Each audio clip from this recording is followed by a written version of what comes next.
నువ్వెంత వర్కౌట్ చేసినా నీ బాడీ అనేది గ్రోత్ అవ్వట్లేదు, మజిల్ అనేది బిల్డ్ అవ్వట్లేదు, ఏమీ అసలు ఇంకా రిజల్ట్ అనేది పెద్దగా కనిపించలేదంటే ఒకటే డెఫిషియన్సీ. అది ఈ వీడియోలో తెలుసుకుందాం.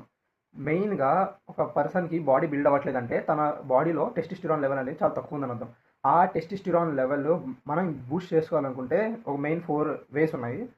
4 వేస్ కూడా పర్టిక్యులర్‌గా మనం పక్కాగా పాటించాలి. ఏంటంటే ఫస్ట్ థింగ్ స్ట్రెంత్. మెయిన్‌గా స్ట్రెంత్ పరంగా ఎక్సర్సైజ్ పరంగా ఏంటంటే వెయిట్స్ ఎత్తుతా ఉంటారు. వెయిట్స్ వల్ల నీ టెస్టోస్టెరాన్ బూస్ట్ అనేది అవ్వదు.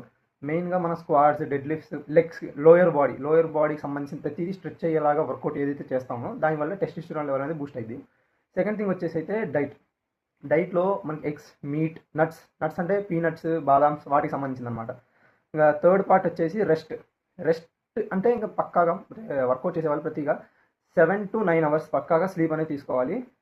స్లీప్ వల్ల ఏంటంటే నువ్వు మజిల్ బాగా స్ట్రెయిన్ అయి ఉంటుంది. దానివల్ల ఏమైందంటే నువ్వు వాటర్ ఇంటేక్ తీసుకుంటావు. వాటర్ ఇంటేక్ తీసుకున్నప్పుడు నువ్వు రెస్ట్‌కి అయితే ఎప్పుడైతే వెళ్తావో మజిల్ అనేది లూజ్ అవ్వడం స్టార్ట్ అయ్యిద్ది. టైట్ అయితే వర్కౌట్ చేసినప్పుడు మజిల్ అనేది లూజ్ అయ్యిద్ది. ఆ లూజ్ అయిన మజిల్‌లో వాటర్ అనేది ఫిల్ అవుతా ఉంటదనమాట. ఒకవేళ నువ్వు క్రియాటిన్ ఇంటేక్ తీసుకుంటే క్రియాటిన్‌కి సంబంధించిన మాలిక్యూల్స్ అన్నీ మజిల్‌లో బిల్డ్ అయ్యి మజిల్‌లోకి ఎంటర్ అయ్యి మజిల్ అనేది బల్జ్ అవుతుంది. అదే టెస్టోస్టెరాన్ లెవెల్ లేకపోతే పక్కాగా బాడీ అనేది బిల్డ్ అవ్వదు. సో పక్కాగా 7-9 అవర్స్ స్లీప్ అనేది ఉండాలి. నెక్స్ట్ థింగ్ ఏంటంటే మనకి ఈ junk foods, over night screen timings వల్ల మెయిన్‌గా చెప్తున్నా కదా! స్క్రీన్ టైమింగ్స్ వల్ల అసలు టెస్టోస్టెరాన్ లెవెల్ అనేది పడిపోయిద్ది. మనం జంక్ ఫుడ్ అసలు తీసుకోకూడదు.